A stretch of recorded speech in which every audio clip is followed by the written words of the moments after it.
बंटी।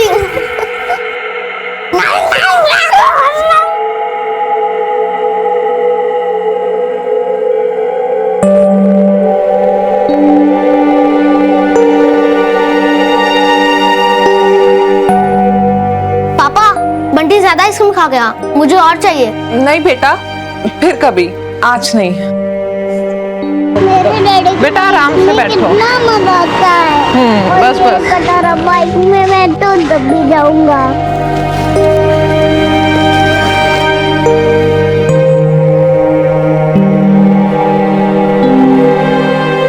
आस्था बहन, आज पूजा का सामान नहीं लोगी? नहीं, आज नहीं।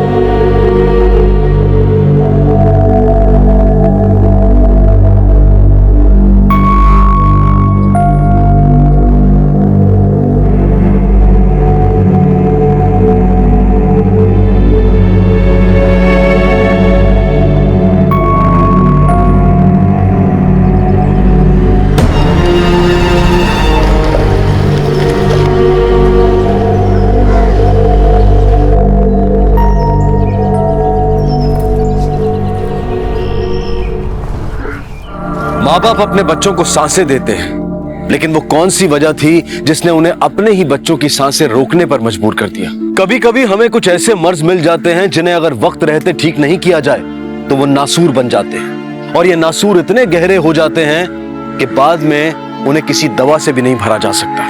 दर्द और पीड़ा इतनी ज्यादा होती है कि हमारी हिम्मत घुटने टेक देती है, और इस दर्द के आगे हमें मौत भी छोटी लगने लगती है। तो क्या ऐसा ही कोई मर्ज जितेश पटेल के परिवार को भी मिला था?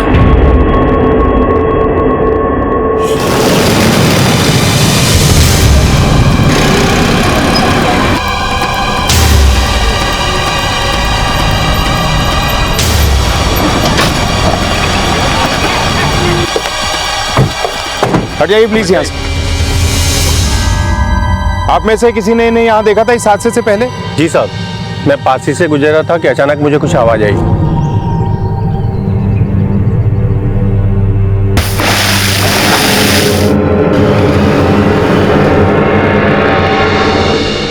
बाइक का नंबर देखा था? हाँ साहब। धीरेन, जब तक पोस्टमार्टम की रिपोर्ट्स आती हैं इस बाइक के सारे डिटेल्स निकलवाओ। हो सकता है ये आदमी इन मौतों का जिम्मेदार है और ये सब होने के बाद कहीं भाग निकला। सर, મારો કાલે પ્રોજેક્ટ છે, મારી મદદ કરજો। आप तो ऊपर से कुछ भी कर सकते हो ना, इतनी सी हेल्प कर दो। इसके बाद मम्मी को भी हेल्प करना है। अच्छा, अपने पापा से शिकायत हो रही है मेरी? अच्छा, कर ले खूब शिकायत कर ले तू। नहीं मम्मी, मैं आपकी कंप्लेन थोड़ी कर रही थी, मैं तो पापा से हेल्प मांग रही थी। ये लो, आ गए आपके कंपनी वाले। इनको बोलो ना नाइट शिफ्ट हटा के दिन की शिफ्ट कर ले। नहीं, अभी नहीं बेटा। वैसे भी थोड़े दिन बाद तू अपने पैरों पे खड़ी ही हो जाएगी। तब तक जैसा चल रहा है चलने दे। चल, હું જાઉં છું, રસોઈ બનાવેલી છે, તુજે મિલે છે। हाँ, चल बाय। बाय मम्मा। सर, बाइक की डिटेल्स आ चुकी हैं। एड्रेस वाघोदिया का है।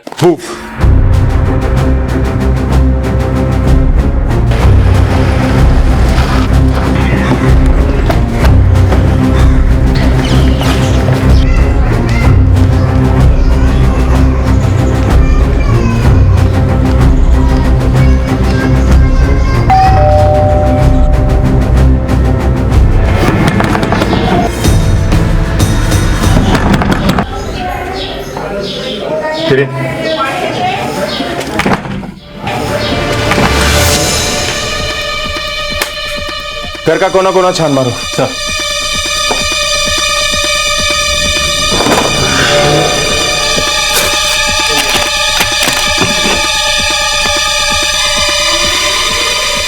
धीरेन, ये देखो, ये लोन एग्रीमेंट भी उसी के नाम है जिसके नाम पे बाइक थी, जितेश पटेल। इस घर में हमें और भी इंपॉर्टेंट डॉक्यूमेंट मिल सकते हैं, अच्छी तरह से तलाशी लो। सर। सर, यहाँ आइए।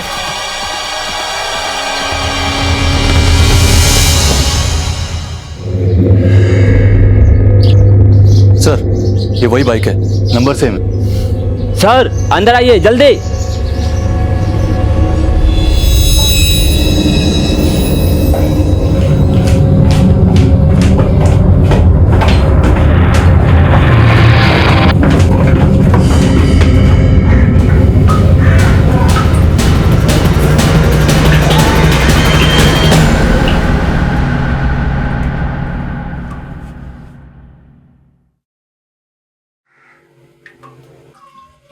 जेबी चेक करो।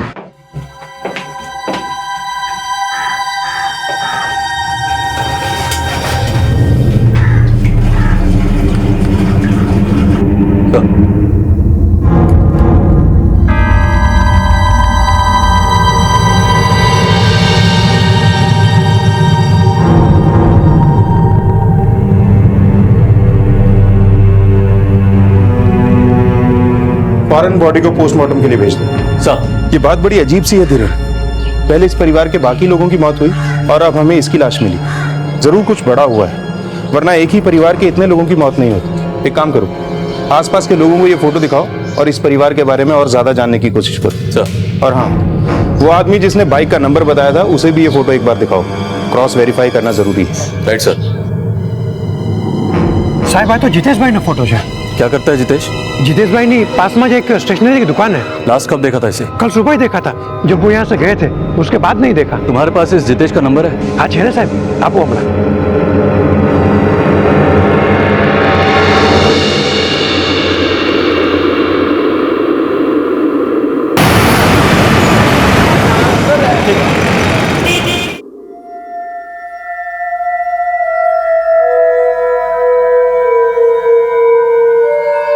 अरे आप लोगों ने इतना वक्त क्यों लगा दिया यहाँ आने में?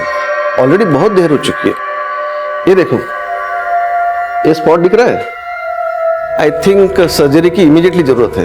लेकिन डॉक्टर साहब सर्जरी?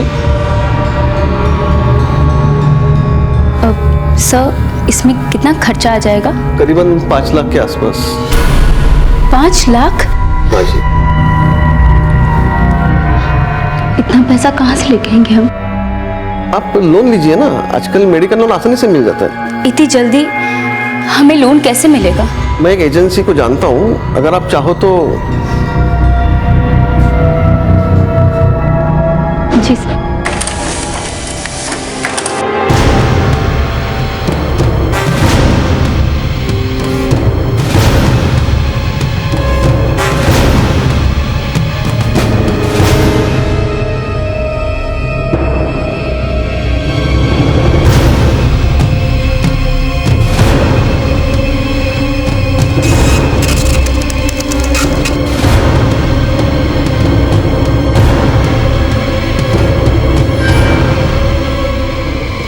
सर, पोस्टमार्टम की रिपोर्ट आ गई है। मौत जहर खाने से हुई है। सर, इस आदमी का मैंने बैकग्राउंड चेक किया है। पिछले कुछ दिनों से जितेश की दुकान काफी नुकसान में चल रही थी। सर, ये उसके बैंक स्टेटमेंट्स और ट्रांजैक्शन डिटेल्स हैं। सर, इस स्टेटमेंट में किसी गुंजल फाइनेंस सर्विसेज की भी एंट्री है। हो सकता है सर जितेश ने इस फर्म से कुछ लोन लिया हो। पर सर, जो डॉक्यूमेंट हमें उसके घर से मिला था उससे ये पता चलता है कि इस लोन के बदले उसने कुछ ज्वेलरी इनके पास डिपॉजिट रखी थी। ये आदमी कर्जे में था, लॉस में था।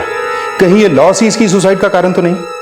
एक काम करते हैं, इस प्राइवेट फर्म से पूछताछ करते हैं, स्पेशली इस जितेश की फाइनेंशियल कंडीशंस को लेकर। एक बात मेरे गले नहीं उतर रही, इसके परिवार ने एक दिन पहले सुसाइड किया, फिर उसी रात इसने जहर खा के आत्महत्या कर ली। ये माजरा क्या है? अगर इसे सुसाइड ही करना था तो उसी वक्त अपने परिवार के साथ भी कर सकता था, लेकिन इसने ऐसा नहीं किया, बल्कि उनको मरने के लिए छोड़कर वहां से भाग गया। सर, मैंने जितेश के फोन रिकॉर्ड्स भी चेक किए। उसके परिवार के मरने के बाद उसके फोन की लोकेशन उसके घर की थी। रात को 11 बजे उसे किसी एक नंबर से फोन आया और पोस्टमार्टम रिपोर्ट के हिसाब से सुसाइड भी उसने उसी रात किया था, करीब 12 से 1 के बीच में। और सर, इस नंबर से उसे पहले भी कई बार फोन आ चुके हैं। इमीडिएटली इस नंबर पे कॉल करो। ये जो भी है उसे पूछताछ के लिए यहाँ बुलाओ। सर, मैंने इस नंबर पे फोन किया था लेकिन फोन स्विच ऑफ था। इस नंबर से जुड़ी हर डिटेल मंगाओ। इस तक हमारा पहुंचना बहुत जरूरी है। हो सकता है ये जितेश और उसके परिवार की मौत का राज जानता है।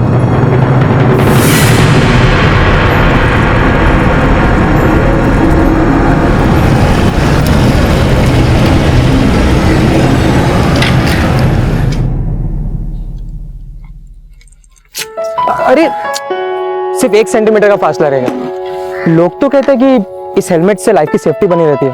अरे कहीं यही हेलमेट मेरे हार्ट अटैक का कारण ना बन जाए। और रैली, जब मेरा कॉलेज खत्म हो जाएगा तब क्या करोगे? करना क्या है, तुम्हें कहीं और ड्रॉप कर दिया करूंगा।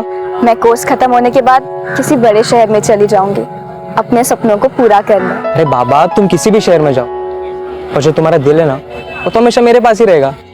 एंड बाय द वे, तुम्हें अपना हर एक सपना पूरा करना चाहिए। तुम्हारे इस सपने के लिए तुम्हारी माँ ने कई नींदें बर्बाद की है। हाँ आनंद, मुझे जैसे ही जॉब मिल जाएगा ना, मैं सबसे पहले मम्मी से कहूंगी कि वो अपनी जॉब छोड़ दे। आशना, जो तुम्हारी माँ ने तुम्हारे लिए किया है ना, शायद किसी और की माँ ने कभी नहीं किया होगा। फैशन डिजाइनर बनने का सपना पूरा करना, वो भी अकेले दम पर, छोटी बात नहीं है।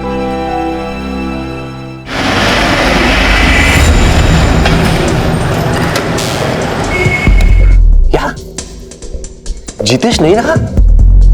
साहब बहुत सारो मानस હતો। मेरे पास आया था तो बहुत मुसीबत में था। कितने का लोन लिया था जितेश ने? 5 लाख। अपनी बीवी के गहने भी गिरवे रख के गया था वो। लेकिन उसके बैंक अकाउंट में तो सिर्फ 3 लाख की एंट्री है। बहुत मुसीबत में था साहब। 2 लाख कैश दिए थे मैंने। कुछ बताया था आपको क्यों चाहिए थे उसे पैसे? कोई खास जरूरत? मुझे तो बोला कि नरपत भाई धंधा चौपट हो गया है। बहुत नुकसानी में था शायद, बहुत कर्ज भी था साहब। बच्चों की पढ़ाई तक के पैसे नहीं थे उसके पास। ओके सर, उस नंबर की डिटेल्स आ चुकी हैं।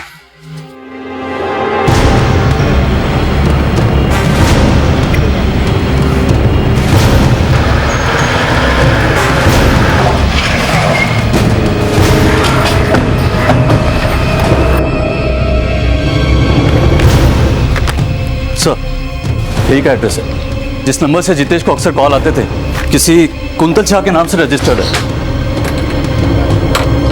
इस घर की अच्छे से तलाशी लेनी है। सारे कमरों की तलाशी लो।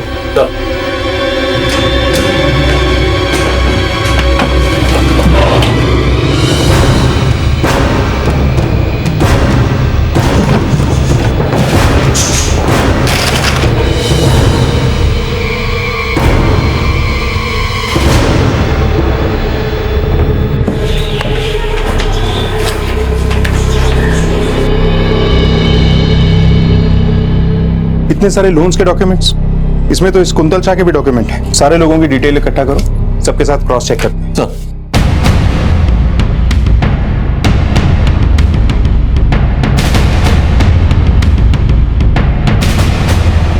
हेलो। हाँ हो जाएगा। मैं अभी जाता हूं।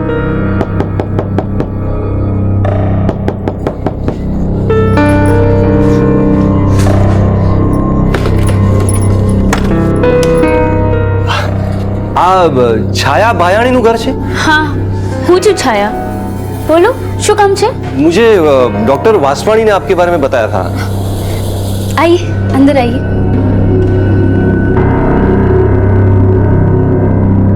ये लीजिए, आपकी जरूरत के 5 लाख। તમે આમ જ 5 લાખ આપો છો? आप तो हमें जानते भी नहीं है। हम आपको नहीं जानते पर आपकी जरूरतों को, आपकी मजबूरियों को तो जानते हैं ना। देखिए, हमने ये फर्म इसीलिए खोला है कि जरूरतमंदों की जल्द से जल्द हर मदद कर सके। हम आप पे कोई एहसान नहीं कर रहे हैं। देखिए, जैसे बैंक आपको लोन देती है और उस रकम पर आपसे इंटरेस्ट वसूलती है, वैसे ही हम भी आपसे इंटरेस्ट लेंगे। फर्क सिर्फ इतना है कि बैंक में लोन पास करवाने में काफी वक्त निकल जाता है और हमारी सर्विस काफी फास्ट है, इसीलिए हमारा इंटरेस्ट 30% है। और इस पैसों के बदले में आप घर, जेवर कुछ भी गिरवे रख सकते हैं। उभारो बे मैनू। छाया, अटली मोटी लोन हम रीपे कैसे करेंगे? लोकेश, इस वक्त मेरे लिए तुम्हारी सर्जरी से बढ़कर और कुछ भी नहीं है। क्या होगा, इंटरेस्ट ज्यादा है ना, लेकिन वो हमारी जरूरत से बड़ा तो नहीं। और वैसे भी ये वक्त सवाल जवाब में वेस्ट करने का नहीं है। मदद खुद हमारे घर चलकर आई है और मुझे नहीं लगता कि हमें बिल्कुल भी टाइम वेस्ट करना चाहिए।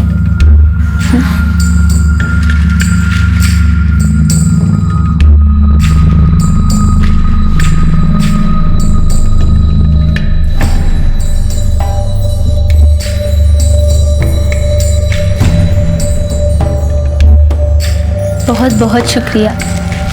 इतने कम वक्त में आपने हमारी इतनी मदद कर दी। एक मिनट, आप इस फॉर्म पर यहां पर साइन कर दीजिए।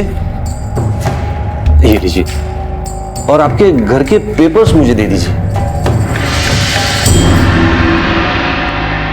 आमतौर पर जब हम एक बैंक से अपने निजी खर्चों के लिए लोन लेते हैं तो हमें उस पर लगभग 14 से 16% का ब्याज भरना पड़ता है, और इस ब्याज को भरने के लिए एक तारीख मुकर्रर होती है। लेकिन अचानक इस तरह कोई किसी की मदद क्यों करना चाहता था?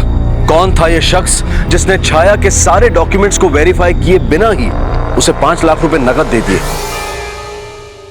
सर्जरी तो सक्सेसफुल रही, पर अभी 7 दिनों तक पेशेंट को रेगुलर मॉनिटरिंग की जरूरत है, इसलिए अभी उनको डिस्चार्ज नहीं कर सकते।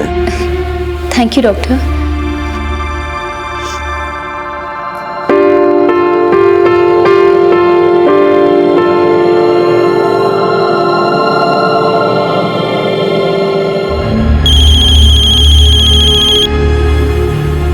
हेलो। हाँ मैडम, देखिए आपके पेपर में बहुत गड़बड़ है। आप एक काम कीजिए, फौरन ऑफिस आ जाइए। अरे नरपत जी सुनिए तो सही। हेलो।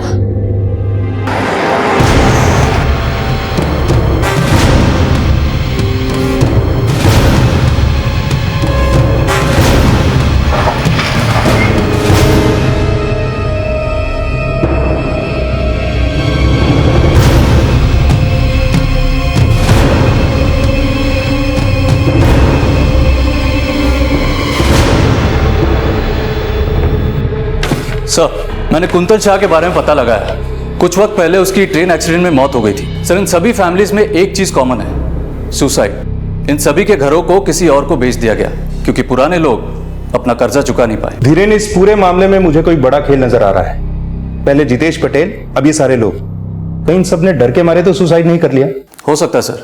इस स्केच को बनाने में भी हमारी ज्यादा लोगों ने मदद नहीं की। बहुत लोग डरे हुए हैं सर।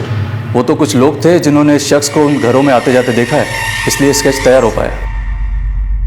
स्केच को चारों तरफ फैला दो, सारे पुलिस स्टेशन और सारे खबरियों को रेड अलर्ट पे डाल दो। कहीं से कोई भी खबर हमें इस आदमी तक पहुंचा सकती। सर,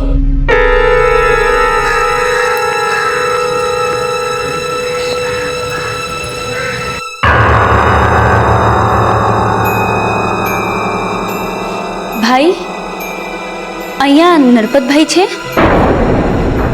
आइए बैठिए। उन्होंने मुझे फोन किया था, कह रहे थे कि कागज में कुछ गड़बड़ है। देखिए मैडम, कागज वागज का मुझे जमता नहीं है, वो सब नरपत भाई देखते हैं। मैं तो यहाँ बस रिकवरी का काम करता हूँ। उन्होंने मुझे बोला कि मैं आपसे 5 लाख रुपए ले लूँ। किया, पर अभी मैं वो पैसे नहीं लौटा सकती। मैंने तो सारे पैसे अपने पति के इलाज में खर्च कर दिए। कोई बात नहीं, पर आप इंटरेस्ट तो पे कर सकती हैं ना? हाँ हाँ, वो मैं पे कर दूंगी हर महीने। हर महीने नहीं मैडम, अभी। अभी? अब अचानक से मुझसे ऐसे इंटरेस्ट कैसे मांग सकते हैं? और इंटरेस्ट की इतनी बड़ी रकम इतने कम टाइम में मैं कैसे इंतजाम करूंगी? तो फिर मुझे आपका घर नीलाम करना पड़ेगा। नहीं नहीं, प्लीज आप ऐसा कुछ मत कीजिए। और वैसे भी उस एग्रीमेंट में ये क्या लिखा था कि आप अचानक से कभी भी इंटरेस्ट मांग सकते हैं? आपके डॉक्यूमेंट भी कहाँ ठीक थे मैडम? रिकवरी करना ही मेरा काम है मैडम, और रिकवरी तो मैं करके रहूंगा।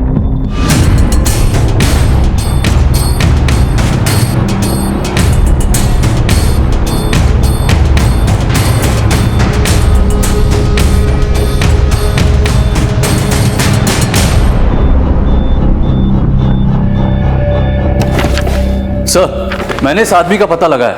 इसका नाम सत्ता है।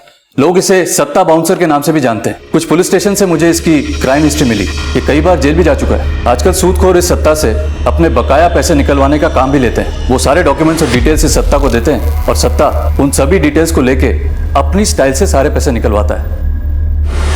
सर, जितेश पटेल ने जिस नरपत से पैसे उधार लिए थे, वो नरपत भी इसके कांटेक्ट में था। ये सत्ता आप कहाँ है? सर, इसके बारे में तो किसी को कुछ नहीं पता, लेकिन मैंने अपने खबरियों को बोल दिया है, वो इसका पता लगाएंगे। इस नरपत को सर्विलेंस पे डाल दो। ये सत्ता और नरपत जरूर मिलेंगे, तभी हम इस सत्ता को पकड़ पाएंगे। बस बस बस। माँ, आज मेरा फाइनल प्रेजेंटेशन है। मैं आ बद्दी डिजाइन तमने जोईने बनावी छे। एक माँ जो दिन रात अपनी बेटी को आगे बढ़ाने के लिए जी जान से काम करती है। आई एम श्योर उन्हें मेरे डिजाइन जरूर पसंद आएंगे और मेरा एक बड़ी सी कंपनी के लिए कैंपस सिलेक्शन होगा। बस एक बार सिलेक्शन हो जाए ना, तब आपको काम करने की कोई जरूरत नहीं। खुश रह, मारा आशीर्वाद हमेशा तारे साथ ही छे।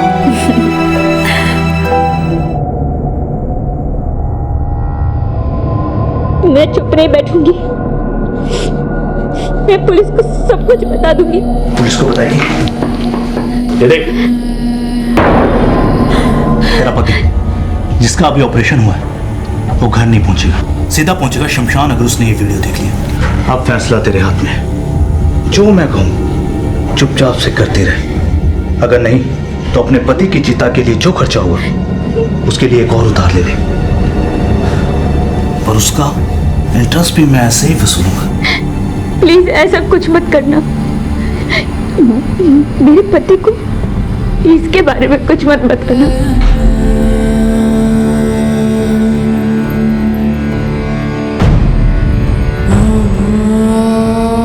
तेरा पति जिसका अभी ऑपरेशन हुआ है वो घर नहीं पहुंचेगा, सीधा पहुंचेगा शमशान अगर उसने ये वीडियो देख लिया।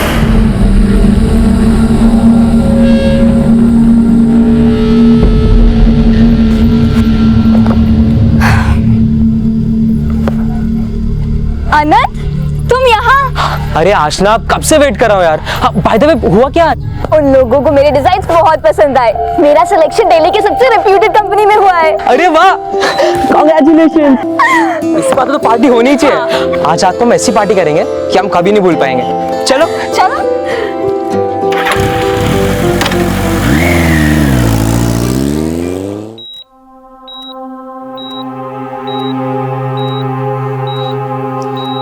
હવે કેવું લાગે છે?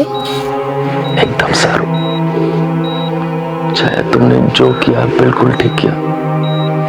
पैसा लेना एकदम सही डिसीजन था। मुझे बिल्कुल दर्द नहीं हो रहा।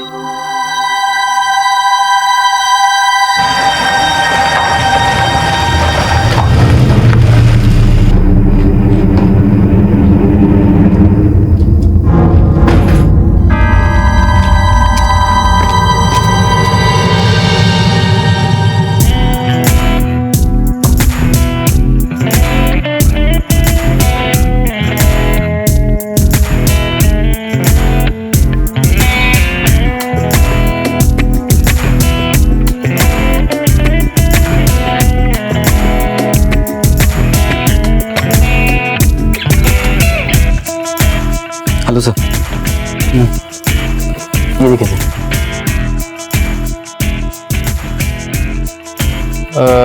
ये वाली सर ये अवेलेबल नहीं है, पर हमारे पास और ऑप्शन है, आप और देख सकते हो। देखो सर,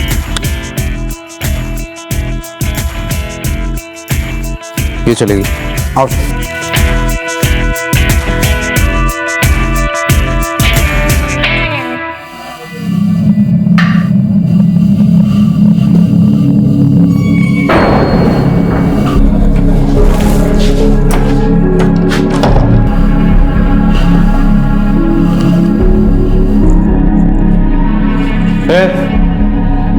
किसी ने कुछ सिखाया वगैरह नहीं क्या तेरे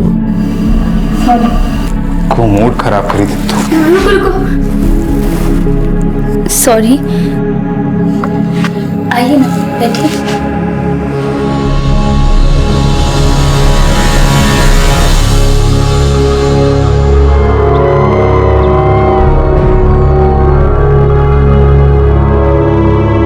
अक्सर जब हम बुरे वक्त और बुरे हालात से घिरे होते हैं तब हमारे अंदर एक बेचैनी होती है, एक बेचैनी कि कैसे इस हालात से जल्द बाहर निकला जाए। और इस बेचैनी में कभी कभी हम कुछ ऐसी गलतियां कर बैठते हैं जो हालात को बद से बदतर बना देती हैं। सत्ता और नरपत लोगों की इसी मजबूरी का फायदा उठाकर उन्हें एक ऐसे दलदल में धकेल देते थे कि जिसके बाद किसी के भी जीने की इच्छा ही खत्म हो जाए। अब तक पुलिस को जिन लोगों के बारे में पता चला था वो सभी नरपत और सत्ता के चक्रव्यूह में फंस चुके थे और हालात के साथ लड़ते लड़ते उनकी हिम्मत ने भी दम तोड़ दिया था। एक बार फिर एक मासूम जिंदगी इस जाल में फंसने वाली थी। उसके साथ कुछ ऐसा होने वाला था जो उसके द्वारा देखे गए किसी भी डरावने सपने से ज्यादा डरावना होगा।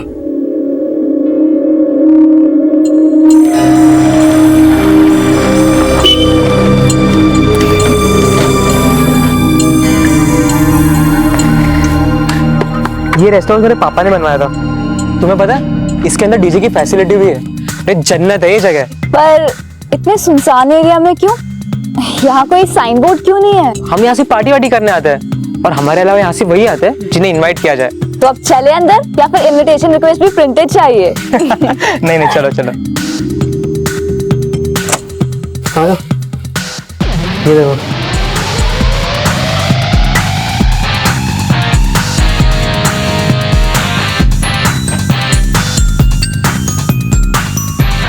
आनंद, ये सब लोग कौन है? मैंने तुम्हें कहा था ना, ये लोग इनविटेशन पे आते रहते हैं। पापा ने इनवाइट किया हुआ है, पार्टी करने आए होंगे। चलो हम अंदर चलते हैं।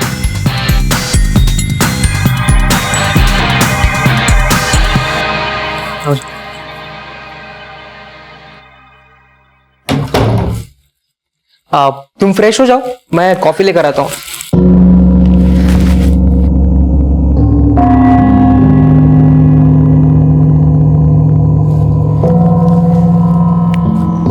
आनंद,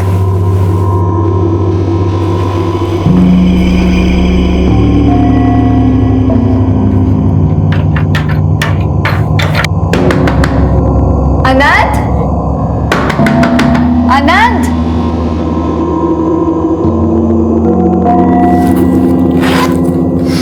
फोन कहाँ गया?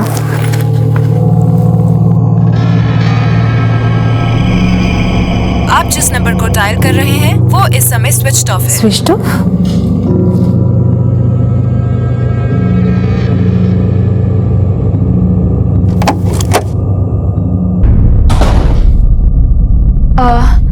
मैं यहाँ आनंद के साथ आई थी, जिसके पापा का ये फार्म हाउस है। उसके बाप का नहीं, हम सबके बाप का। एक्चुअली बाप का नहीं, हम सबके बाप का घर है। क्या मतलब? मतलब ये कि तुम्हारा बॉयफ्रेंड तुम्हें नहीं दिखाई देगा, क्योंकि वो तुम्हें यहाँ जानबूझकर लेकर आया। क्या बकवास है ये? कौन हो तुम और आनंद कहाँ है? मैं कौन हूँ, क्या हूँ, कैसा हूँ, ये तुम डिटेल में जान जाओगे। तुम तो क्या, यहाँ की कई लड़कियां मुझे जानती हैं और औरतें भी। क्या बकवास है ये? तुझ पे तो मेरी नजर कई सालों से थी, पर अफसोस शिकार तेरी माँ का हुआ। तेरी माँ ने तेरी एजुकेशन के लिए हमसे लोन जो लिया था और बदले में हमने भी उसे एजुकेशन दे दी। अब तेरी बारी इस एग्जाम को पास करने की। तेरी माँ से तो हमने उस पैसे का काफी इंटरेस्ट वसूला, पर अब उसमें किसी की दिलचस्पी नहीं है। तू तो बहुत लकी निकली रहे। हमारे बॉस की तुझ में दिलचस्पी है, खास दिलचस्पी।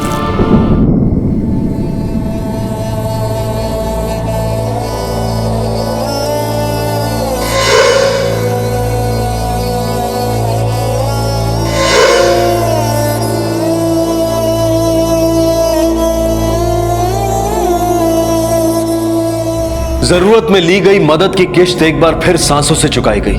जो पैसे किसी की जिंदगी बचाने की खातिर लिए गए थे, वही पैसे किसी की मौत का कारण बन गए। अब इस सब के बीच आशना भी फंस चुकी थी। एक बच्ची जिसने कई सपने देखे थे, उसने कभी सपने में भी नहीं सोचा होगा कि उसके सपनों की कीमत उसकी मां किस तरह चुका रही थी। जिस रास्ते पर आशना को धकेल दिया गया था, वो रास्ता जिंदगी के साथ खत्म होता था। तो क्या अब आशना भी वही करेगी जो बाकी के बेकसूर लोगों ने किया?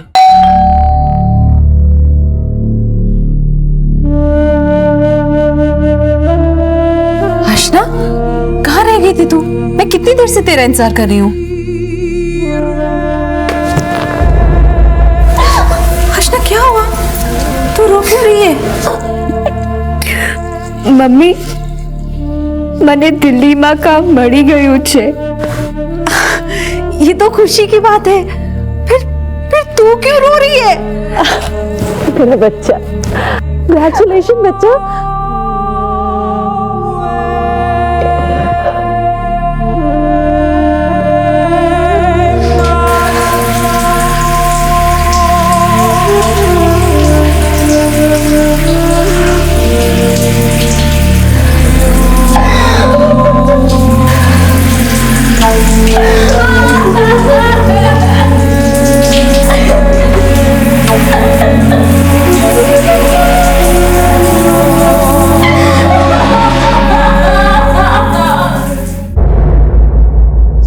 छाया के अलावा मेरा कौन था? 5 लाख रुपए लिए थे हमने नरपत से। छाया ने एक भी मिनट कुछ भी नहीं सोचा,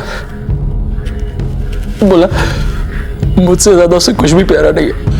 ये नरपत से कैसे मिले आप लोग? यहाँ के डॉक्टर वासवानी ने उनको हमारा नंबर दिया था। फिर नरपत खुद घर पर आया और पैसे दिए। उसके बदले में उन्होंने हमारा घर गिरवी रखा था। क्या वासवानी लोगों को बड़ा उधार दिलाता है, वो भी ऑन द स्पॉट? हमारे साथ चल, बिना उधार लिए हम अच्छा इंटरेस्ट देते हैं। सर मैंने क्या किया? तूने क्या किया है क्या नहीं किया है ये हम अच्छी तरह से जानते हैं। इज्जत से बता दे कि नरपत से तेरा कनेक्शन कैसे हुआ? नरपत मुझे 2% कमीशन देता था और मैंने जितने भी लोगों को उसके पास भेजा उसने सबका काम कर दिया और मुझे कमीशन भी टाइम पे भी मिला सर। तूने जितने लोगों को भी नरपत के पास भेजा ना, उनका काम नहीं हुआ बल्कि काम तमाम हो गया है। उल्टा लटका के तुझे इतना मारूंगा ना जितनी तूने इस धंधे से कमाई भी नहीं की होगी। चलो इसे। सर मेरी बात सुनो सर। अब इस नरपत को उठाने का टाइम आ गया है। चल। अरे साहब मैंने सुकाम चल। मैं सो करी साहब। अरे चल, कॉल करने का कोई फायदा नहीं है। फिलहाल तो आउट ऑफ नेटवर्क एरिया में जाने वाला है। चल।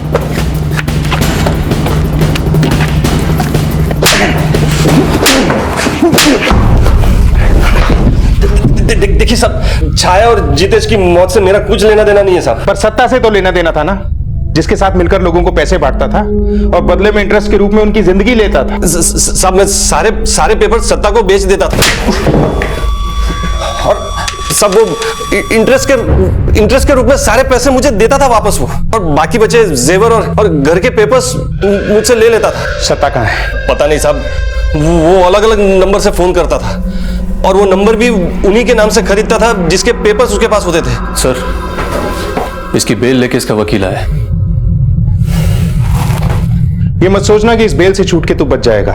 जिस तरह से तुम्हें कानून का फायदा उठाना आता है ना, हमें भी पूरा विश्वास है एक दिन यही कानून तेरी किस्मत में बेल की जगह जेल लिखेगा। लेकर चल। हिरेन, ये नरपत जितना खड़ा है ना उतना ही गड़ा है। इतनी जल्दी इसका जमानत पे छूट जाना कोई आम बात नहीं है। मुझे लगता है इसके पीछे जरूर कुछ बड़े नाम छिपे हैं।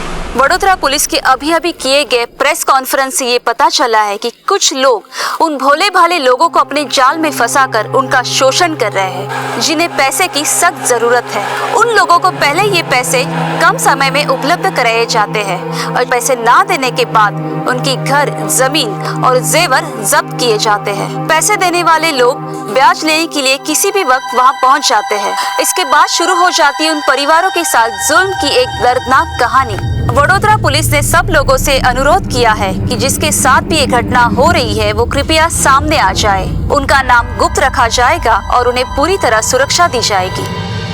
आज ना मैं काम पर जा रही हूँ, खाना टेबल पर रखा है, निकाल कर खा लेना और टाइम से सो जाना बेटा। हाँ मम्मी, હવે તમને કામ કરવાની જરૂરત નથી। अब मैं हूं ना, मैं सब संभाल लूंगी।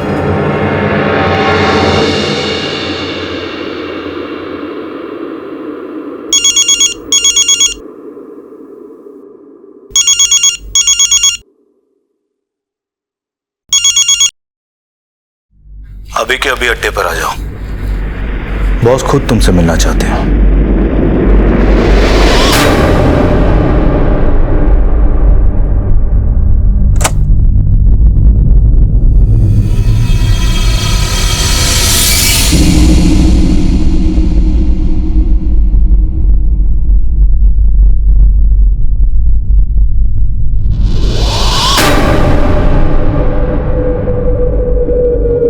ठीक है, भले।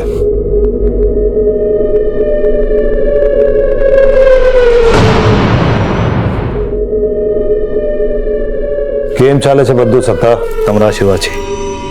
स्टूडियो में हमारे साथ मौजूद है नेताजी अमोघ मजेटिया जी। મને આ સાંભળીને બહુ ખરાબ લાગ્યું કે ખેડૂતના 3 પરિવારોએ એક સાથે આત્મહત્યા કરી દીધી। जो कुछ भी हुआ वो बहुत दुखद था। हम इस पर शोक व्यक्त करते हैं।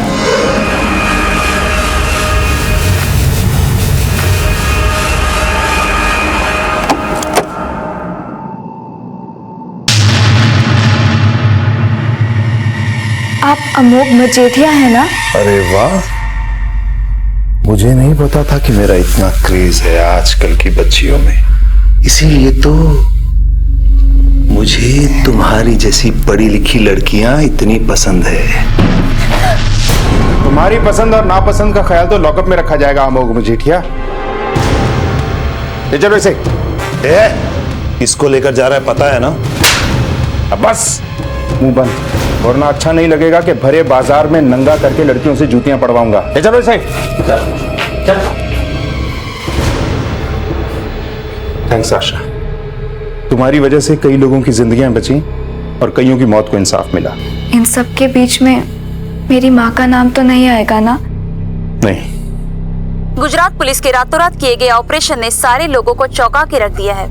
गुजरात पुलिस ने नेता अमोघ मजीठिया को गिरफ्तार कर लिया है। पुलिस के मुताबिक नेता अमोघ मजीठिया एक ऐसा गिरोह चला रहा था जो लोगों की जरूरतों का फायदा उठाकर उन्हें वेश्यावृत्ति के व्यवसाय में धकेल रहा था। अमोघ मजीठिया को उनकी पार्टी ने बर्खास्त कर दिया है। इन सब में अमोघ मजीठिया का काला पैसा लगा हुआ था। पुलिस ने अमोघ मजीठिया सहित और 6 लोगों पर चार्जशीट फाइल कर दी है। मम्मा,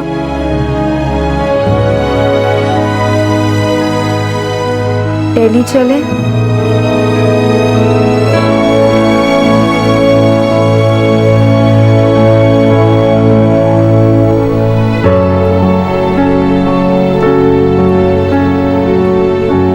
आशना द्वारा उठाए गए इस मजबूत कदम से आखिरकार नेता अमोघ बेनकाब हुआ और साथ ही न जाने कितने बेकसूर लोगों की मौत का जिम्मेदार भी पुलिस के हत्थे चढ़ा। पुलिस ने अमोघ के साथ नरपत, सत्ता, वसानी और बाकी के लोगों को भी अरेस्ट किया।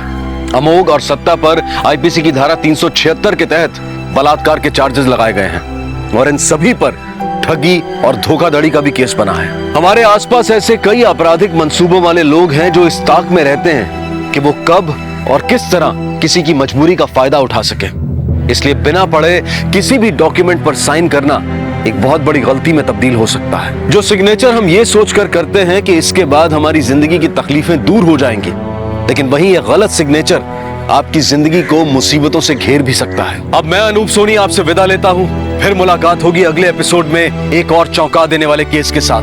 तब तक अपना और अपने परिवार का ख्याल रखें और देखते रहें क्राइम पेट्रोल डायल 100। सबक एक को सीख हम सबको। जय। भैया ये सब्जी लीजिए, दीदी ने खास आपके लिए बनाई है।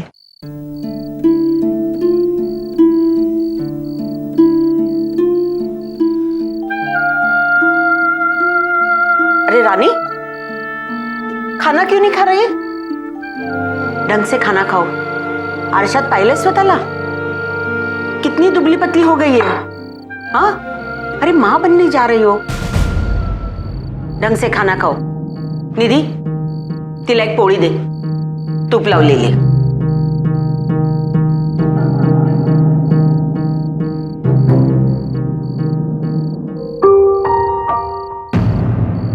चलो जल्दी से सो जाओ। इस हालत में टाइम पे खाना और टाइम पे सोना चाहिए। अपनी नहीं तो अपने होने वाले बच्चे की फिक्र करो। चलो सो जाओ।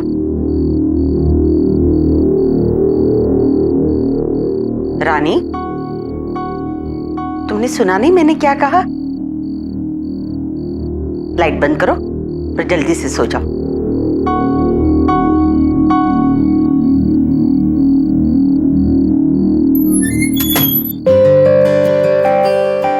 दीदी बिल्कुल नींद नहीं आ रही है, वो स्कूल वाली कहानी सुनाओ ना। लेकिन माँ जी ने सोने को कहा ना।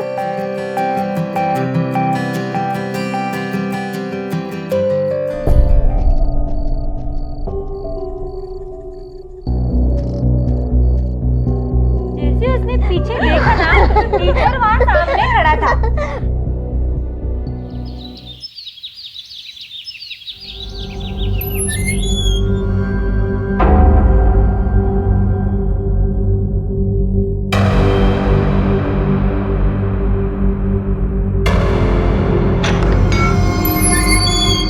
कहाँ जा रही हो स्नेहा?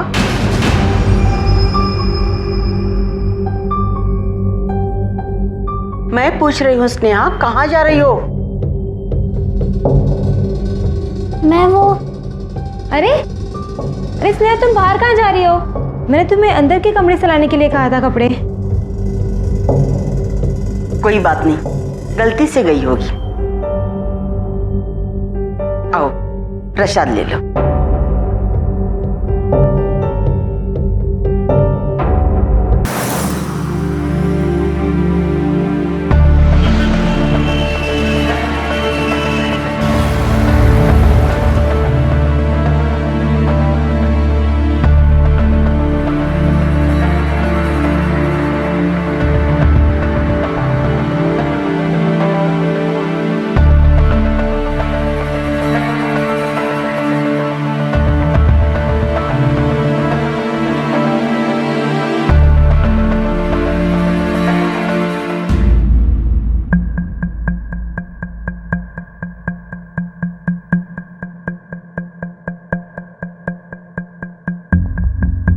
लड़का है।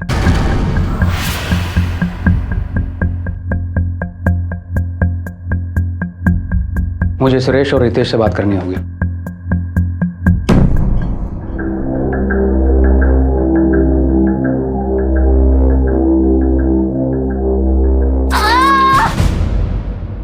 तो निधि की आवाज है। ये यहां लाने से पहले ही मर चुकी थी।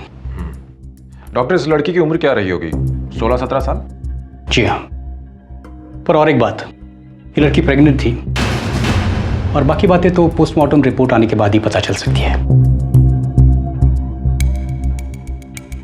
क्या नाम है आपका? Sir Prem Kumar sir. Sir इसमें हमारी कोई गलती नहीं है सर। सर वो लड़की अचानक हमारी गाड़ी के सामने आ गई, मैंने उसे बचाने की पूरी कोशिश की सर, आप यकीन मानिए। ठीक है, अभी आप जा सकते हैं, लेकिन अगर बाद में जरूरत पड़ेगी तो आप लोगों को यहाँ आना पड़ेगा। ठीक है सर।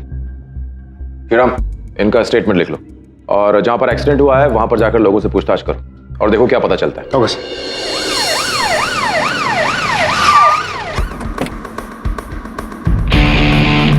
Joshi, yes sir. तुम उस तरफ देखो, मैं यहाँ देखता हूँ। जी सर।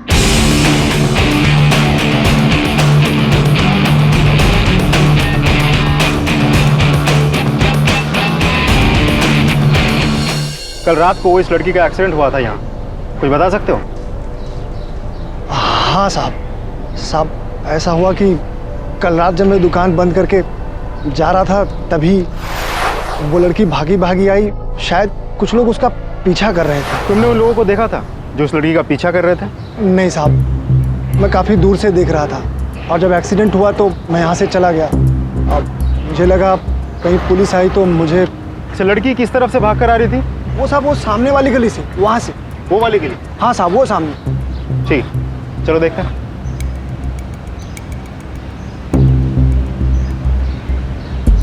लड़की इस तरफ से भाग के आई थी। अरे यहाँ तो सीसीटीवी कैमरा लगा हुआ है।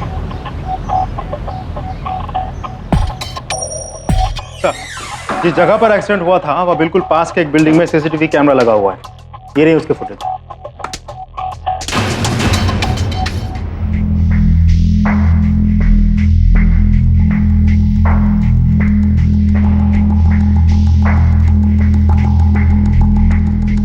इसमें तो किसी की शक्ल नजर नहीं आ रही, लेकिन हमें इन दोनों आदमियों को ढूंढना बहुत जरूरी है, क्योंकि एक प्रेग्नेंट लड़की, वो भी नाबालिग, जान बचाकर भाग रही थी। आखिर ऐसा क्या किया था इन दोनों लोगों ने? अच्छा, इस लाश की पहचान हुई? कौन है लड़की? नहीं सर, आसपास के पुलिस स्टेशन में भी तस्वीर भेजी गई थी, लेकिन कोई इंफॉर्मेशन नहीं मिली। शालू दीदी। हाँ बोलो। शालू दीदी। हाँ बोलो ना। ये रानी दीदी कहाँ है? अब वो वापस क्यों नहीं आई? और ये निधि दीदी को भी सिर पे चोट लगी है, क्या हो रहा है ये सब? कुछ नहीं स्नेहा, रानी कहीं गई है ना, वो आ जाएगी वापस, तुम चिंता मत करो। क्या बातें हो रही है?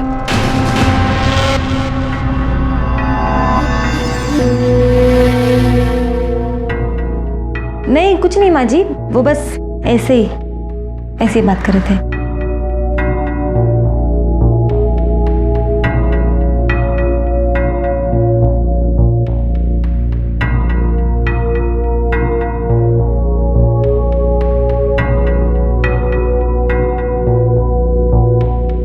Postmortem report sir.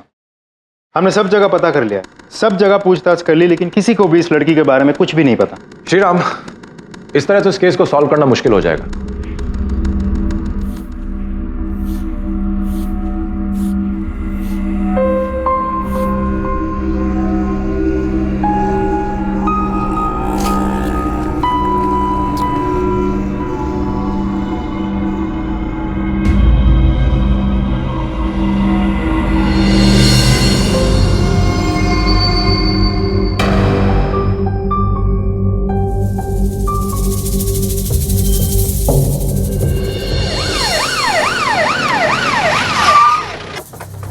अच्छे से देखो, कुछ है आसपास?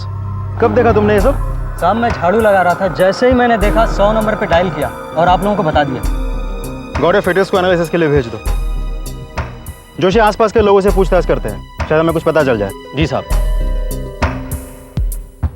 सर वो केस भी कुछ ऐसा ही था, बच्चे को 18 हफ्तों में गिराया गया था, वो भी लड़का ही था। श्रीराम, एक काम करो, जिस एरिया में वो डस्टबिन था वहां पे जितने भी भ्रूण हत्या और इलीगल अबॉर्शन के केसेस रिपोर्ट हुए हैं, उन सब रिपोर्ट्स की कॉपी निकलवाओ। Okay sir.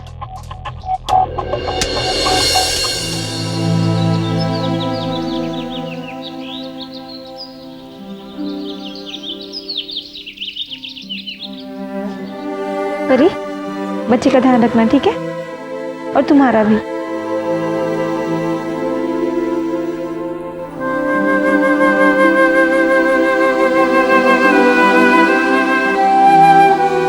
दीदी, गाड़ी में बिठा दो परी को। चलो चलो जल्दी करो, लेट हो रहा है। चलो।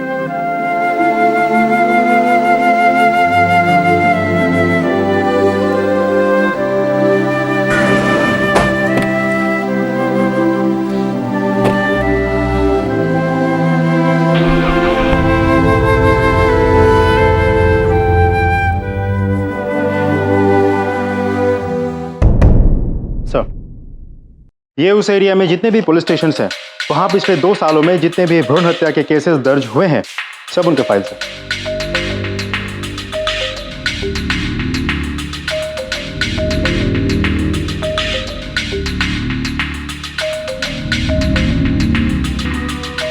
इन सारे केसेस में जितनी भी अबॉर्शंस हुए हैं सब लड़कों के हुए। ये कन्या भ्रूण हत्या के बारे में तो मैंने बहुत सुना था, पर यह तो मामला उल्टा ही है। कोई तो है, कोई इंसान, कोई संगठन या फिर कोई समुदाय जो ये भ्रूण हत्याएं जानबूझ के करवा रहा है। अच्छा, जहां जहां से तुमने इस केसेस की फाइल निकलवाई, वहां पर इन केसेस का क्या स्टेटस था? सभी कोल्ड केसेस हैं सर। अच्छा श्रीराम, आज से कुछ महीने पहले एक लड़की का एक्सीडेंट हुआ था, याद है? जो किसी से जान बचाकर भाग रही थी। उसके गर्भ में भी तो एक लड़का था। बिल्कुल सर। जो भी हो, कहीं ना कहीं सेक्स डिटर्मिनेशन हो रहा है। एक काम करो श्रीराम, तुम एक टीम रेडी करो और सबको यहां मीटिंग के लिए बुलाओ 1 घंटे में। Sir, I have a plan. Okay sir.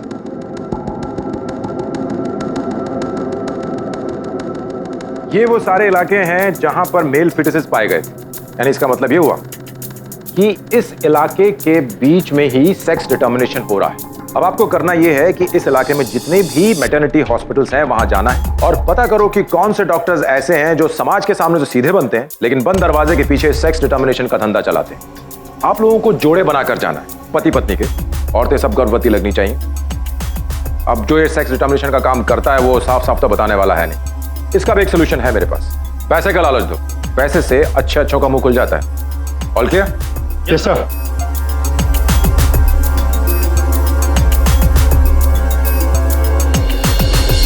Police के सामने एक बड़ा खुलासा हुआ था, एक अनसुना और असाधारण मामला।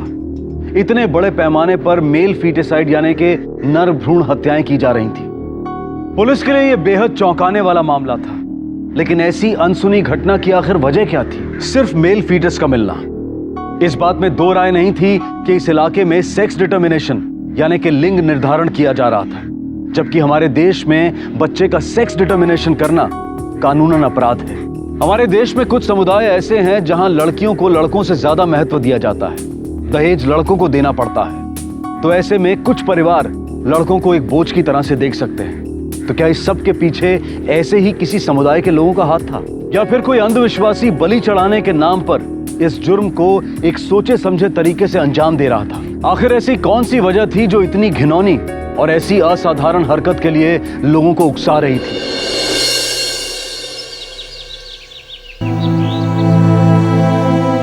ये गोली ले ले, पानी देती हूँ। जब पेट से होते हैं ना तो ऐसा दर्द होता ही है।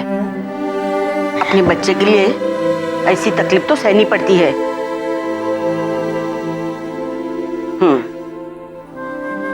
चल सो जा।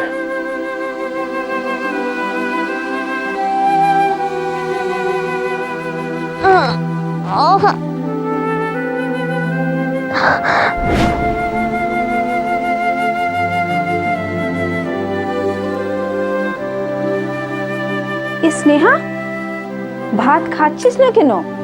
মা পেটে ব্যথা হচ্ছে। क्या हुआ मेरी बेटी को? बाबा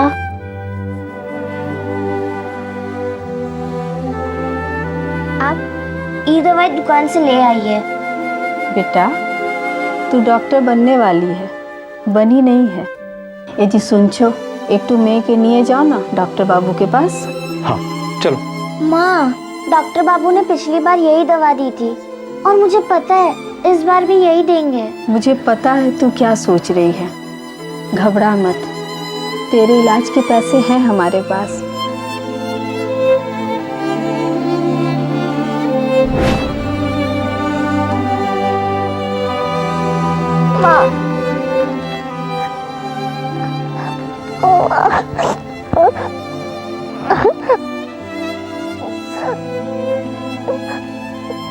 डॉक्टर साहब हमारे पास पैसों की कोई कमी नहीं है, घर में लक्ष्मी है, हमारी एक बिटिया है, हमें बस एक बेटा चाहिए जो हमारे परिवार का नाम आगे बढ़ाए। तो हम दोनों की विनती है बस टेस्ट करवा के हमें इतना बता दीजिए कि हमें बेटा होगा या बेटी। देखिए आप जो करना चाहते हैं वो इलीगल है, गैर कानूनी है, हमारे यहाँ ये नहीं होता।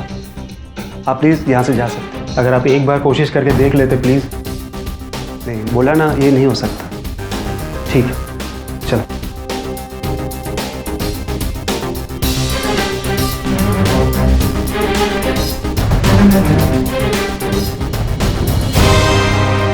हाँ श्रीराम, सभी गायनेकोलॉजिस्ट के पास जाके पता करो, लेकिन अगर वो ना कह दें तो फिर उनके स्टाफ से पूछो, क्योंकि ऐसे काम में सिर्फ गायनेकोलॉजिस्ट अकेले नहीं होंगे, उनका कोई ना कोई स्टाफ भी शामिल होगा।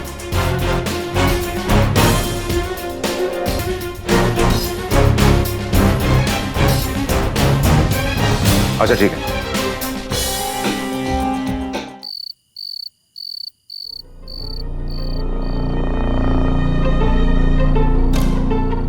नेहा तुम तो तैयार नहीं हुई? बाहर दीदी तेरे कब से इंतजार कर रही है। दीदी मुझे कोई टेस्ट वेस्ट नहीं कराना, मुझे कहीं नहीं जाना। क्यों नहीं जाना तुझे? पता है तुझे तू क्या बोल रही है? भूल गई तू कहाँ है?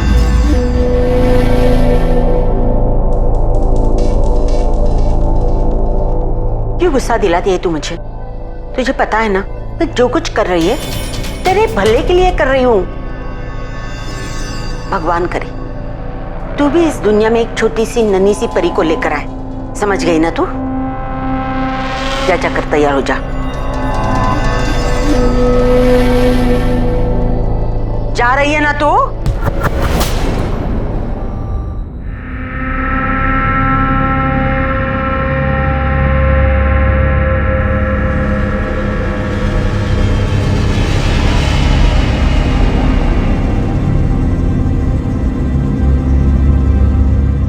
मुबारक हो, लड़की है, फिक्र की कोई बात नहीं।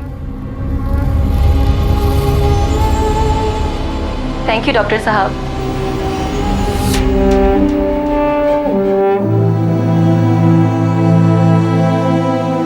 देखा, डर रही थी, लड़की है ना।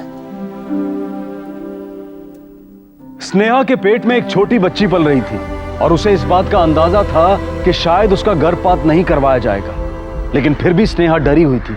क्या स्नेहा के डर की वजह मां बनने की जिम्मेदारी थी या वो अपनी बच्ची को लेकर चिंतित थी? सावित्री के बर्ताव से यह साफ जाहिर था कि उसे नवजात बच्चियों में दिलचस्पी थी। आखिर क्या होने वाला था इन बच्चियों के साथ? दूसरी तरफ पुलिस घास के ढेर में सुई खोज रही थी, लेकिन जब तक पुलिस इस केस को सुलझाती उतने वक्त में न जाने कितने अजन्मे शिशुओं की जान खतरे में थी। देखिए मैं आपकी परेशानी समझ सकता हूँ, इसलिए मैं सिर्फ आपके लिए ये काम कर दूंगा, लेकिन एक शर्त है, आप इसके बारे में किसी से बात नहीं करेंगे। नहीं नहीं जी, बिल्कुल नहीं। और हाँ, इस प्रोसीजर के 35,000 रुपये लगेंगे। समझो मिल गए, पाजी तुझसे सिर्फ ये दसो आना कब है? अभी करें? नहीं, अभी नहीं। आप रात को 11 बजे आइए, मैं आपका इंतजार करूंगा। ठीक है जी, मेहरबानी। चलो आराम से।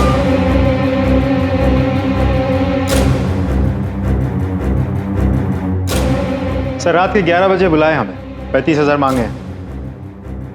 ये डॉक्टर साहब MBBS और MD की डिग्री लेके बैठे हैं, आज इनको एक और डिग्री देते हैं।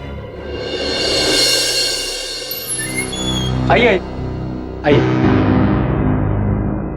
डॉक्टर साहब आप अकेले ही हो क्या? आपके साथ और कोई नहीं है? हाँ, अभी तो मैं ही हूँ। वैसे इसके लिए मैं खास स्टाफ रखता हूँ, लेकिन आज जरा वो छुट्टी पे है। लेकिन आप टेंशन मत लीजिए। मैडम आप लेट जाइए प्लीज।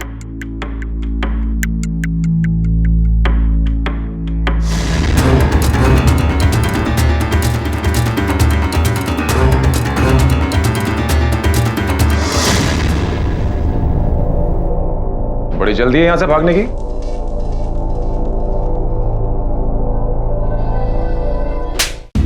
मैंने क्या किया सर? बता, तेरा इलीगल धंधा कब से चल रहा है?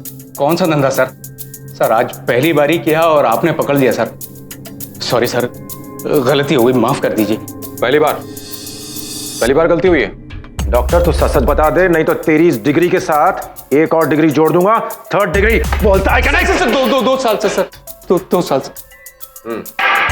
सेक्स डिटर्मिनेशन और अबॉर्शन दोनों इलीगल तरीके से पिछले 2 साल से करता आ रहा है तू। और तूने जिन जिन लोगों के अबॉर्शन किए हैं उन सब ने हमें स्टेटमेंट दिया है, सब ने तेरा नाम लिया है। इसलिए झूठ बोलने की कोशिश मत करना, सच बता। सच बता। क्या बताऊं सर, वो मुझे तो बस काम के पैसे मिलते थे। वो मेरे पास कस्टमर लेकर आता था। वो कौन?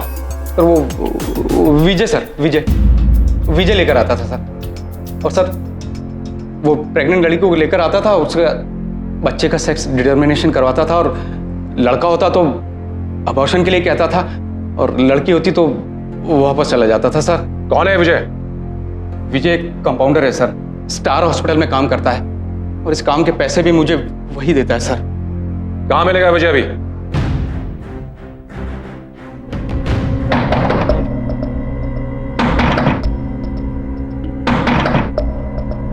कौन है भाई?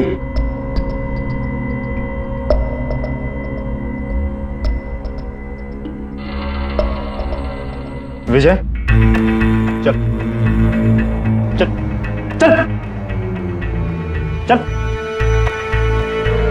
सब मैंने कुछ नहीं किया साहब। देख बेटा, हम जानते हैं कि तू अकेला नहीं है, इसलिए भलाई इसी में है कि तू सब सच सच बता दे। अब आप क्या बोल रहे हो? मुझे कुछ समझ नहीं आ रहा साहब। देख, अगर तू हमारे साथ कोऑपरेट नहीं करना चाहता है मत कर, तेरी मर्जी। लेकिन फिर तुझे जेल में जाने से कोई नहीं रोक पाएगा। लेकिन हाँ, अगर तू हमारी मदद करेगा ना तो हम तुझे सरकारी गवाह बना लेंगे, और फिर हो सकता है तेरी सजा कुछ कम हो जाए, या फिर तेरी सजा माफ भी हो सकती है। सोच ले। क्यों? मदद करेगा ना?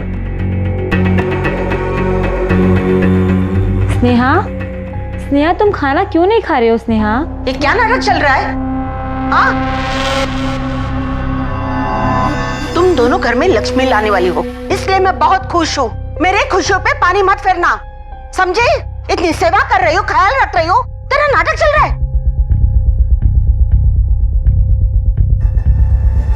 ले खा ले। देख, मैं तुझे चोट पहुंचाना नहीं चाहती, तू मुझे इसके लिए मजबूर भी मत करना। वो भी तो पेट से है ना, वो रो रही है, चुपचाप खाना खा रही है ना। तू भी खा ले, वरना तू मेरा रुद्र अवतार देखेगी। ले खाना खा ले।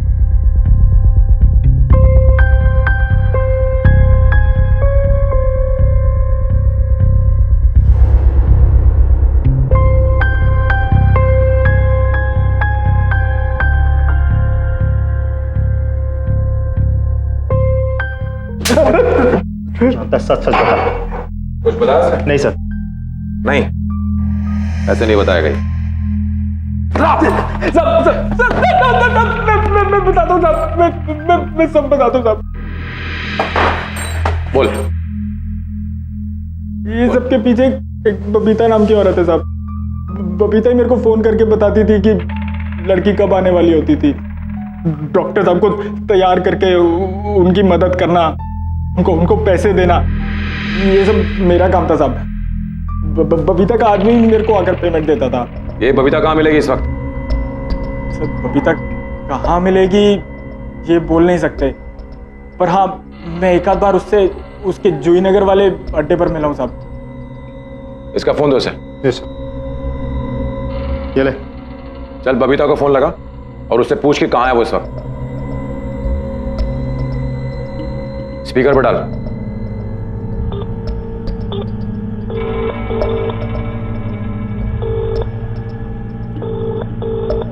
सब उठा नहीं रही है। विजय के बयान के मुताबिक इन नर भ्रूण हत्याओं को एक देह व्यापार चलाने वाली महिला अंजाम दे रही थी, लेकिन अब भी कई सवाल थे जिनके जवाब मिलने बाकी थे। आखिरकार ये बबीता नाम की महिला कहां थी और क्या राज छुपाकर बैठी थी? सावित्री गायकवाड़ का इस देह व्यापार से क्या लेना देना था और वो लड़कियों के साथ क्या करने वाली थी? लेकिन सबसे महत्वपूर्ण सवाल यह था कि नर भ्रूण हत्याएं करके आखिर ये लोग पाना क्या चाहते थे? सब बबीता का ही फोन आ रहा है। उठा, बात कर। हेलो बबीता मैडम, किधर हो आप? क्यों, तेरा को इससे क्या मतलब? हाँ क्या मैडम, मैं सोच रहा था कि अभी आपके जूही नगर वाले अड्डे पे आऊं, आप कोई अच्छी लड़की दिखाती तो मजा आ जाता। वैसे तो मैं बाहर जा रही थी, अब तुझसे मिलके ही जाती हूँ। तू भी क्या याद रखेगा? आ जा। ठीक है, मैं आता हूँ अभी थोड़ी देर में। जूही नगर में ही है सब।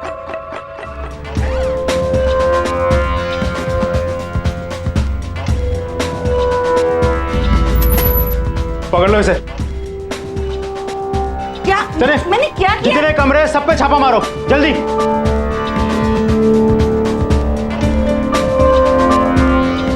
बच्चे को भी ले लो।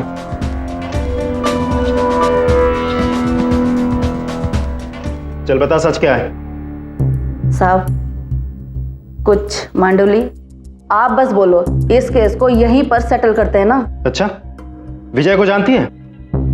उसने तेरे कारनामों के बारे में सब कुछ बता दिया। देख, जो कुछ भी जानती है ना सच सच बता दे, भलाई इसी में है तेरी। क्या साहब, आप कुछ भी बोलते हो?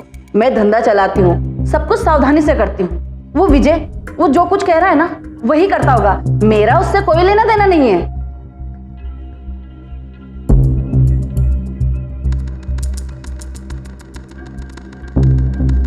सर, वो मुंह नहीं खोल रही है। मुंह नहीं खोल रही? नहीं सर। मैं बबीता का फोन ही देख रहा था। इसमें उसने अपनी कुछ लड़कियों की तस्वीरें सेव करके रखी हुई हैं, शायद क्लाइंट्स को दिखाने के लिए। इसमें से मुझे एक तस्वीर मिली है, देखो। सर ये तो वो एक्सीडेंट वाली लड़की की तस्वीर है। एग्जैक्टली। तुम एक काम करो, इन सारी तस्वीरों को अपने लैपटॉप पर डाउनलोड करो और यहां मौजूद सभी लड़कियों को दिखाओ, शायद उनसे कुछ पता चल सके। Okay sir.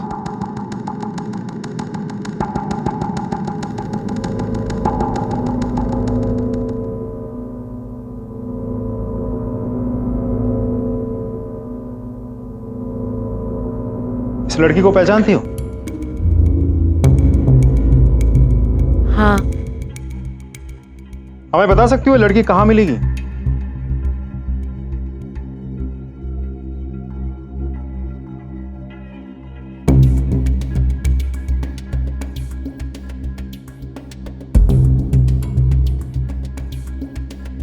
हमें बताओ ये बच्ची किसकी है?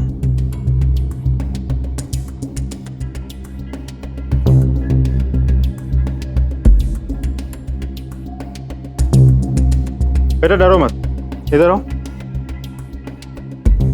ये बच्चे तुम्हारी हैं?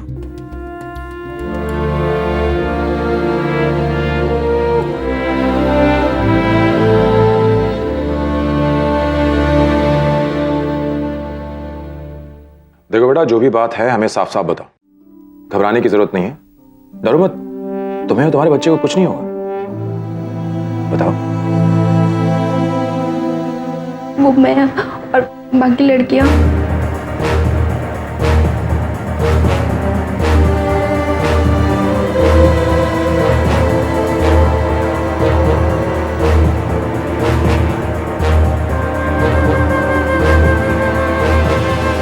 बेटा तुम ये जो सावित्री बता रही हो इसे पहचान सकती हो? श्रीराम सर, एक स्केच आर्टिस्ट अरेंज करो और इनके साथ बैठकर के सावित्री और उसके परिवार वालों का एक स्केच बनाओ। उसके बाद ये स्केचेस बबीता के सामने रखो, देखते हैं फिर उसकी जबान कैसे नहीं खुलती।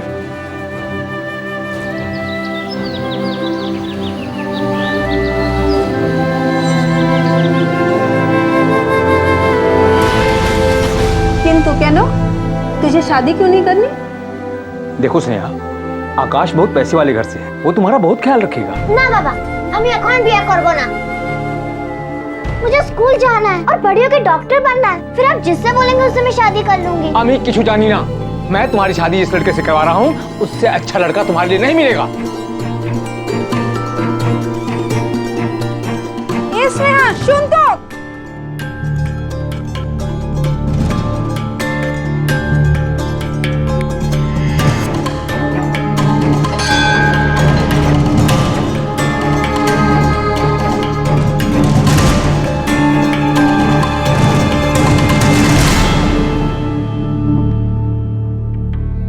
बेटा क्या बात है, तुम बहुत परेशान दिख रहे हैं। ये लो प्रसाद खाओ।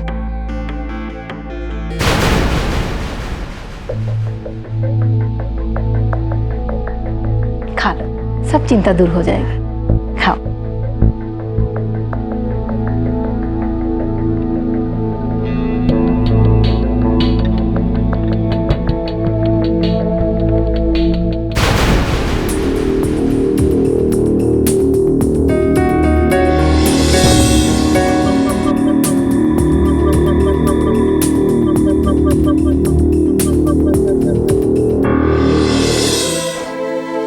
अरे स्नेहा, तुम यहाँ क्या कर रही हो? दीदी, कुछ समय के लिए मुझे अकेला छोड़ दीजिए।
स्नेहा रुक। अरे क्या हुआ? अरे भागो भागो, पकड़ो उसे। और तुम दोनों, अगर इसने फिर से भागने की कोशिश की ना तो उसके हाथ पैर तोड़ दो। सिर्फ बच्चा पैदा करने के लायक छोड़ो उसको, समझे? किसी भी महिला के जीवन में गर्भावस्था एक अहम समय होता है, लेकिन अगर ना चाहते हुए भी किसी महिला को गर्भ धारण करना हो तो वही समय उसके लिए असहनीय हो सकता है। 14 साल की स्नेहा के लिए एक असंभव समय साबित हो रहा था।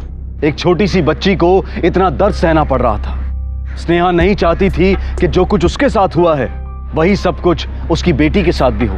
क्या स्नेहा की तकदीर में भी रानी की तरह ही अंत लिखा था, या फिर उसकी बेटी के जीवन की शुरुआत अंधेरे में ही होनी थी? इसे पहचानती?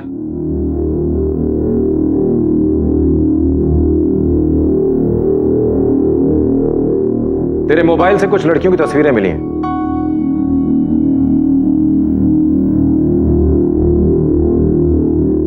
सच सच बता दे कि लड़कियां कहां हैं, क्योंकि अगर हमें ढूंढना पड़ा तो तुझे बहुत भारी पड़ेगा। क्योंकि हम उन्हें ढूंढ तो लेंगे ही, लेकिन तू जिंदगी भर जेल में सड़ेगी। इसलिए सच सच बता दे।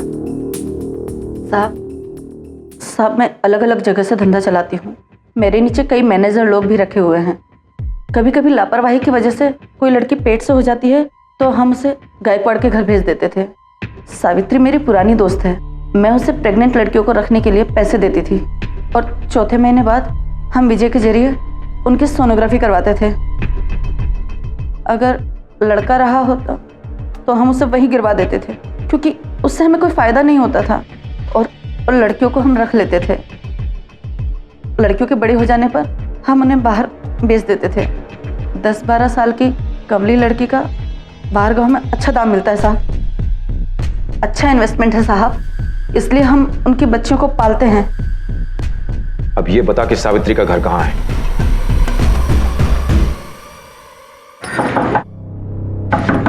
स्नेहा, स्नेहा दरवाजा खोलो। स्नेहा, क्या हुआ? स्टोर रूम का दरवाजा क्यों खटखटा रही है? माँ जी स्नेहा ने खुद को बंद कर लिया है, दरवाजे नहीं खोल रही है। स्नेहा, स्नेहा दरवाजा खोल। रितेश, सुरेश, हाँ माँ। अरे देखो तो दरवाजा नहीं खोल रही है ये। स्नेहा, स्नेहा दरवाजा खोलो। स्नेहा, स्नेहा दरवाजा खोलो। दरवाजा खोल। स्नेहा दरवाजा खोलो।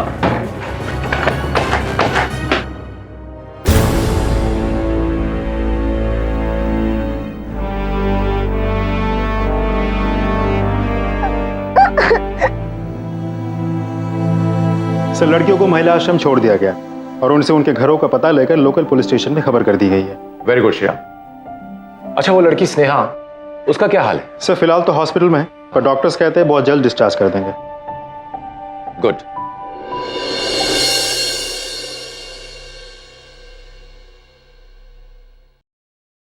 स्नेहा, स्नेहा देखो कौन आए।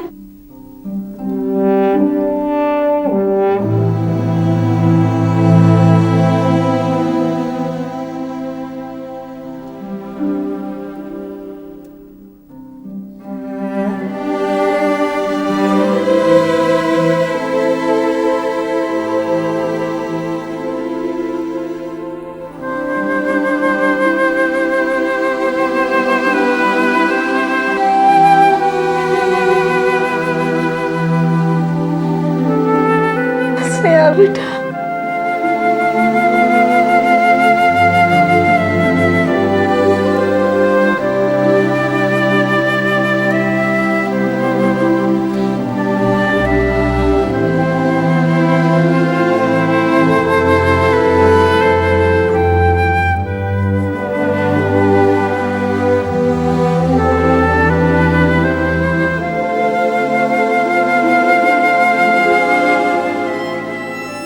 पहली नजर में देखने पर जो साफ नर भ्रूण हत्या का मामला दिखाई दे रहा था, उसके राज खुलने पर जैसे एक के बाद एक जुर्म की परतें निकलती गईं। अपहरण, देह व्यापार, सेक्स डिटर्मिनेशन, गैर कानूनी तौर पर गर्भपात, नाबालिग बच्चियों का शोषण। इस केस ने इन सभी घिनौने अपराधों का जैसे पिटारा खोल कर रख दिया। बबीता, सावित्री और उसके साथी इस वक्त पुलिस की हिरासत में हैं और उन्हें अपने इस जुर्म के लिए कड़ी सजा मिलने की उम्मीद है। गौर करने वाली बात यह है कि ऐसे न जाने और कितने देह व्यापार के कारोबार देश में गुप्त रूप से चलते हैं और उन लड़कियों की आवाज कई बार कानून के कानों तक पहुंच ही नहीं पाती। कितने परिवार ऐसे होते हैं जो देह व्यापार में घिरी अपनी बेटियों के साथ पूरी तरह से संपर्क तोड़ देते हैं और उन लड़कियों के पास देह बाजार में रहने के अलावा और कोई रास्ता नहीं बचता। एक तरफ देवी की तरह पूजा और दूसरी तरफ उसके साथ ये सब। हम सब के लिए ये सोचने वाली बात है। इसी विचार के साथ मैं अनूप सोनी आपसे विदा लेता हूं। फिर मुलाकात होगी अगले एपिसोड में और खुलासा करेंगे एक और जुर्म का। तब तक अपना और अपने परिवार का ख्याल रखें और देखते रहें क्राइम पेट्रोल डायल 100। सबक एक को सीख हम सबको। जय हिंद। इस तरह के और भी एपिसोड देखने के लिए हमारे चैनल को सब्सक्राइब करें और बेल आइकन दबाना ना भूलें।